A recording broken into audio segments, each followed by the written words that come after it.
इस वीडियो में राख की रस्सी पाठ की अभ्यास पुस्तिका को पूरा करेंगे। नमस्कार सभी को, हिंदी कला केंद्र में आपका स्वागत है। अगर आप इस चैनल पर नए हैं तो पहले इसको सब्सक्राइब करें व बेल आइकन को दबाना ना भूलें ताकि नए वीडियो का नोटिफिकेशन सबसे पहले आपको मिले। बच्चों, इस पाठ को अच्छी तरह से समझने के लिए पाठ का अर्थ व इसके अभ्यास प्रश्नों को आप मेरे इस वीडियो में देख सकते हो, जिसका लिंक नीचे डिस्क्रिप्शन बॉक्स में है। अब अभ्यास पुस्तिका को पूरा करने के लिए पहले इस कहानी का यानी इस लोक कथा का एक बार रिवीजन कर लेते हैं, जिससे आगे उत्तर देने में आसानी होगी। जैसा कि बच्चों आपको पता ही है, राख की रस्सी एक तिब्बती लोक कथा है, जिसमें क्या बताया गया है ये जानते हैं। लोनपोगार तिब्बत के 32वें राजा सोन गवसेन गांपो के मंत्री थे। वे अपनी चालाकी और हाजिर जवाबी के लिए दूर दूर तक मशहूर थे। कोई उनके सामने टिकता न था। चैन से जिंदगी चल रही थी, मगर जब से उनका बेटा बड़ा हुआ था, उनके लिए चिंता का विषय बना हुआ था। कारण ये था कि वह बहुत भोला था। होशियारी उसे छूकर भी नहीं गई थी। लोनपोगार ने सोचा, मेरा बेटा बहुत सीधा साधा है, मेरे बाद इसका काम कैसे चलेगा। एक दिन लोनपोगार ने अपने बेटे को 100 भेड़ें देते हुए कहा, तुम इन्हें लेकर शहर जाओ, मगर इन्हें मारना या बेचना नहीं। इन्हें वापस लाना 100 जौ के बोरों के साथ, वरना मैं तुम्हें घर में नहीं घुसने दूंगा। इसके बाद उन्होंने बेटे को शहर की तरफ रवाना किया। लोनपोगार का बेटा शहर पहुंच गया, मगर इतने बोरे जौ खरीदने के लिए उसके पास रुपए ही कहाँ थे। वह इस समस्या पर सोचने विचारने के लिए सड़क किनारे बैठ गया, मगर कोई हल उसकी समझ में नहीं आ रहा था। वह बहुत दुखी था। तभी एक लड़की उसके सामने आ खड़ी हुई। क्या बात है, तुम इतने दुखी क्यों हो? लोनपोगार के बेटे ने अपना हाल कह सुनाया। इसमें इतना दुखी होने की कोई बात नहीं, मैं इसका हल निकाल देती हूँ। इतना कहकर लड़की ने भेड़ों के बाल उतारे और उन्हें बाजार में बेच दिया। जो रुपए मिले उनसे जौ के 100 बोरे खरीदकर उसे घर वापस भेज दिया। लोनपोगार के बेटे को लगा कि उसके पिता बहुत खुश होंगे, मगर उसकी आप बीती पर उन्होंने ध्यान नहीं दिया। वे उठकर कमरे से बाहर चले गए। दूसरे दिन उन्होंने अपने बेटे को बुलाकर कहा, पिछली बार भेड़ों के बाल उतारकर बेचना मुझे जरा भी पसंद नहीं आया। अब तुम दोबारा उन्हीं भेड़ों को लेकर जाओ, उनके साथ जौ के 100 बोरे लेकर ही लौटना। एक बार फिर निराश लोनपोगार का बेटा शहर में उसी जगह जा बैठा। न जाने क्यों उसे यकीन था कि वह लड़की उसकी मदद के लिए जरूर आएगी, और हुआ भी कुछ ऐसा ही। वह लड़की आई। उससे उसने अपनी मुश्किल कह सुनाई। अब तो बिना जौ के 100 बोरों के मेरे पिता मुझे घर में नहीं घुसने देंगे। लड़की सोचकर बोली, एक तरीका है। उसने भेड़ों के सींग काट लिए। उन्हें बेचकर जो रुपए मिले उनसे 100 बोरे जौ खरीदे। बोरे लोनपोगार के बेटे को सौंपकर लड़की ने उसे घर भेज दिया। भेड़ और जौ के बोरे पिता के हवाले करते हुए लोनपोगार का बेटा खुश था। उसने विजयी भाव से सारी कहानी कह सुनाई। सुनकर लोनपोगार बोले, उस लड़की से कहो कि हमें 9 हाथ लंबी राख की रस्सी बनाकर दे। उनके बेटे ने लड़की के पास जाकर पिता का संदेश दोहरा दिया। लड़की ने एक शर्त रखी, मैं रस्सी बना तो दूंगी, मगर तुम्हारे पिता को वह गले में पहननी होगी। लोनपोगार ने सोचा ऐसी रस्सी बनाना ही असंभव है, इसलिए लड़की की शर्त मंजूर कर ली। अगले दिन लड़की ने 9 हाथ लंबी रस्सी ली, उसे पत्थर के सिल पर रखा और जला दिया। रस्सी जल गई, मगर रस्सी के आकार की राख बच गई। इसे वह सिल समेत लोनपोगार के पास ले गई और उसे पहनने के लिए कहा।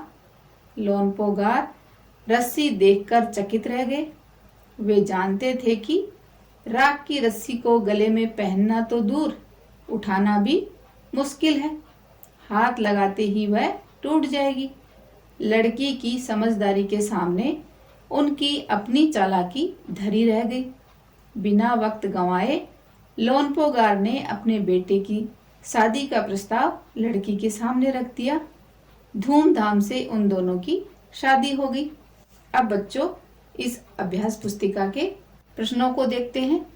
इन शब्दों के अर्थ पढ़िए और उनको याद कीजिए। जैसे हाजिर जवाबी का अर्थ है किसी बात का जवाब तुरंत देना। समस्या, कठिनाई, आप बीती, अपने साथ हुई कोई घटना। यकीन का अर्थ है विश्वास या भरोसा। विजयी भाव, जीतने का भाव। असंभव, न हो सकने वाला यानी नामुमकिन। नामुमकिन, चकित, हैरान। बिना वक्त गंवाए, समय खोए बिना। होशियार का अर्थ है बुद्धिमान। रवाना का अर्थ है भेजना। हल करना, समस्या को सुलझाना यानी कठिनाई का दूर होना। हवाले का अर्थ है सौंपते हुए या देते हुए। संदेश का अर्थ है खबर या समाचार। मंजूर का अर्थ है मान लेना। धरी रह गई, इसका अर्थ है रखी रह गई। प्रस्ताव का अर्थ है बात। पाठ ज्ञान।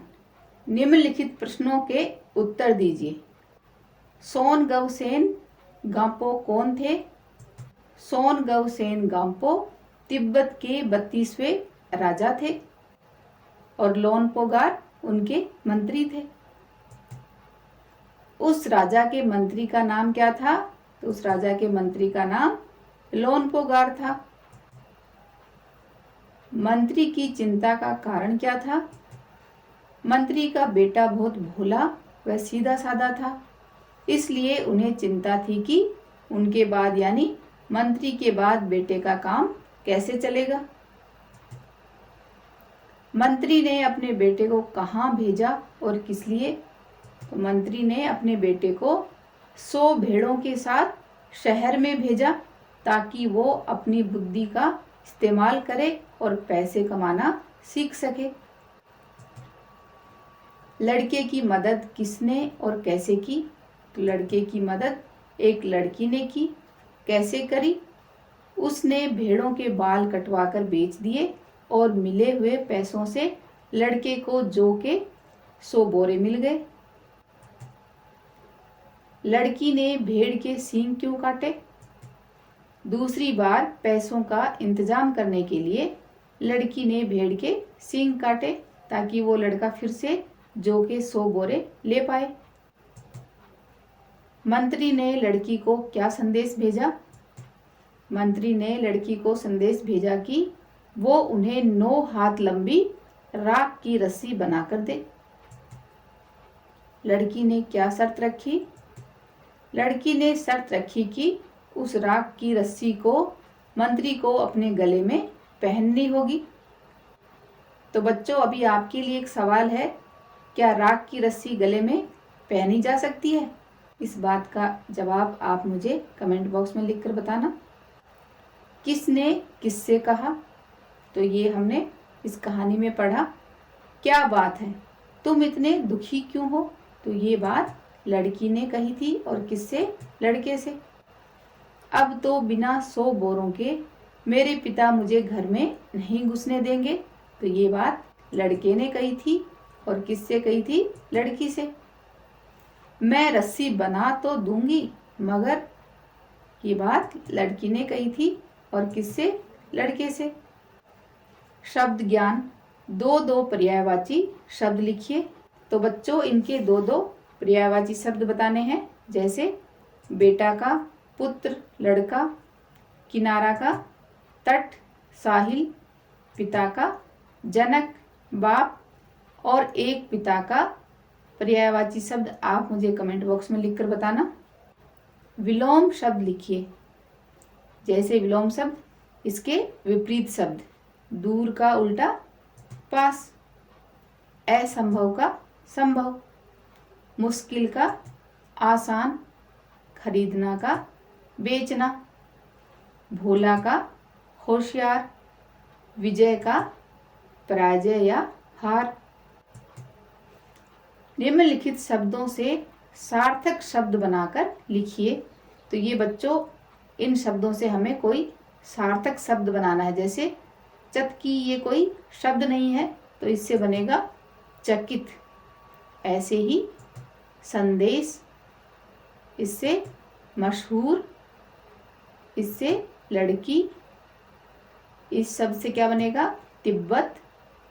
रजाबा से बाजार। निम्नलिखित मुहावरों के अर्थ लिखकर वाक्य बनाइए। ये यहाँ पर मुहावरे हैं, इनके अर्थ हमें यहाँ से लेने हैं और फिर इनके वाक्य बनाकर लिखने हैं। जैसे लोहा मानना, इसका अर्थ है बड़प्पन मानना। वाक्य में प्रयोग कैसे होगा? दौड़ में प्रथम आने पर सभी बच्चों ने सुनील का लोहा मान लिया। नहले पर दहला, एक से बढ़कर एक। कल का खेल इतना शानदार था, मानो प्रत्येक खिलाड़ी नहले पे दहला मार रहा हो। दांत खट्टे करना, इसका अर्थ है हरा देना। वाक्य में प्रयोग, हमारी हाउस टीम ने बाकी सभी के दांत खट्टे कर दिए। हाथ बटाना, सहायता करना। वाक्य में प्रयोग, जब मुझे समय मिलता है तो मैं अपनी मम्मी का हाथ बटाती हूँ।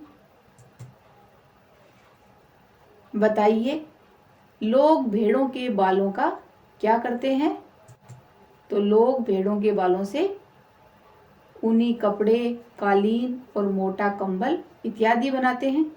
इस तरह से भेड़ों के बाल उतारे जाते हैं और फिर उनसे ये ऊन के धागे बनाए जाते हैं। भेड़ के सींग किस काम आते हैं? पता करके लिखिए। तो भेड़ों के बड़े सींगों से इस तरह का भोंपू बनाया जा सकता है और सजावटी सामान के रूप में भी इनका इस्तेमाल होता है। लोग भेड़ क्यों पालते हैं? लोग भेड़ पालते हैं क्योंकि उनसे उनको बहुत सारे फायदे होते हैं। क्या क्या? जैसे मांस, ऊन, खाद, दूध, चमड़ा, हार्मोन जैसे उत्पादों के ये मुख्य स्रोत होते हैं। रेगिस्तान, पहाड़ों और शुष्क इलाकों में भेड़ पालना संभव है। यह कम लागत में ज़्यादा मुनाफे का व्यवसाय है। इनका मांस स्वादिष्ट और पोषण से भरपूर है। भेड़ के दूध और इससे बनने वाले घी का दवाओं में इस्तेमाल किया जाता है। भेड़ पालन के लिए कम जगह की जरूरत होती है और भेड़ों के आहार में कम खर्च होता है, इसलिए भेड़ों के इतने सारे फायदे हैं, इसलिए लोग इन्हें पालते हैं। इंटरनेट से तिब्बत के बारे में जानकारी प्राप्त करें और कक्षा में इस विषय पर चर्चा करें। तो ये बच्चों आप इंटरनेट की सहायता से ये जानकारी ले सकते हो। जैसे ये देखो, यहाँ पर ये इंडिया है और यहाँ पर ये तिब्बत। तिब्बत मध्य एशिया की उच्च पर्वत श्रेणियों के मध्य कुनलुन एवं हिमालय के मध्य स्थित है। इसकी ऊंचाई 16,000 फुट तक है। यहाँ का क्षेत्रफल 47,000 वर्ग मील है। तिब्बत का पठार पूर्व में शिकांग से और पश्चिम में कश्मीर से, दक्षिण में हिमालय पर्वत से तथा उत्तर में कुनलुन पर्वत से घिरा हुआ है। ये इस तरह से तिब्बत के चारों तरफ ये सब चीज़ें हैं। दुनिया की छत, ये बच्चों आपकी अभ्यास पुस्तिका में दिया गया है, जिसको आप पढ़ सकते हो। राख की रस्सी तिब्बती एक लोक कथा है। राख की रस्सी लोक कथा जो अभी हमने पढ़ी वो तिब्बत लोक कथा से संबंधित है, जिसे दुनिया की छत कहा जाता है। दुनिया की छत क्यों कहा जाता है? क्योंकि तिब्बत बहुत ऊंचे पठार पर स्थित है। तो इसके बारे में और अधिक जानकारी के लिए ये आप पढ़ सकते हो। नीचे लिखे प्रश्नों के उत्तर संक्षेप में लिखिए। लोक कथा किसे कहते हैं? तो अभी जो हमने राख की रस्सी पढ़ी, ये क्या थी? एक तिब्बती लोक कथा थी। तो लोक कथा क्या होती है? किसी मानव समूह की उस साझी अभिव्यक्ति को कहते हैं जो कथाओं, कहावतों, चुटकुलों आदि अनेक रूपों में अभिव्यक्त होता है। इसके अलावा लोक कथा में उस मानव समूह के लोक कलाएं, लोक वास्तु, लोकगीत, लोक उत्सव आदि सब कुछ आ जाते हैं। अभी आपने कौन सी लोक कथा पढ़ी? तो अभी हमने राख की रस्सी लोक कथा पढ़ी। वह किस देश से संबंधित है? तो वह तिब्बत देश से संबंधित है। क्या आपने मानसरोवर झील का नाम सुना है? वह कहाँ पर है? तो ये देखो बच्चों, ये रही मानसरोवर झील, जो कि तिब्बत में है। और इसी झील से ब्रह्मपुत्र नदी निकलती है, जिसे सांगपो भी कहा जाता है। सांगपो क्या है? ये कहाँ से निकलती है? तो सांगपो एक नदी है, जिसे भारत में ब्रह्मपुत्र नदी के नाम से जाना जाता है। ये नदी मानसरोवर झील से निकलती है। तिब्बती लोग मुख्य रूप से किस धर्म को मानते हैं? बान तिब्बत का प्राचीन धर्म है, लेकिन वर्तमान में मुख्य प्रभाव तिब्बती बौद्ध धर्म का है, जो महायान और वज्रयान का एक विशिष्ट रूप है। इसका तिब्बत में आरंभ उत्तरी भारत की संस्कृत बौद्ध परंपरा से प्रेरणा लेकर हुआ था। तिब्बत को दुनिया की छत क्यों कहा जाता है? तो ये देखो बच्चों, ये पूरा यहाँ पर इंडिया है और ये तिब्बत है, तो इसकी ऊंचाई नजर आ रही है ना। तो तिब्बत को दुनिया की छत इसलिए कहा जाता है क्योंकि बहुत ऊंचे पठार पर ये स्थित है। और पठार क्या होता है? पठार जमीन के ऐसे भाग को कहते हैं जो मैदान से ऊंचा और पहाड़ से नीचा होता है। तो उस पर ये तिब्बत स्थित है, इसलिए तिब्बत को दुनिया की छत कहा जाता है। क्योंकि हमारे घर में भी सबसे ऊपर कौन होता है? हमारे घर की छत। इस लोक कथा को एक बार फिर से पढ़ें। इस पाठ को अच्छी तरह से समझने के लिए इसके अर्थ व अभ्यास प्रश्नों को जरूर देखें, जो कि इसके वीडियो के भाग 1 व 2 में मिलेंगे। रस्सी कैसे बनती है और किन किन चीज़ों से बनाई जाती है, इसके बारे में थोड़ी जानकारी इंटरनेट से प्राप्त करें और मुझे कमेंट बॉक्स में लिखकर बताना। सुझावों व सुधारों के लिए कमेंट बॉक्स में लिखें। अगर हमारे वीडियो बन ही रहे हैं आपके फेवरेट, तो फिर क्यों ना करें इनको लाइक, सब्सक्राइब और रिकमेंड। हमें और बेहतर बनाने के लिए आप कर सकते हैं कमेंट। धन्यवाद।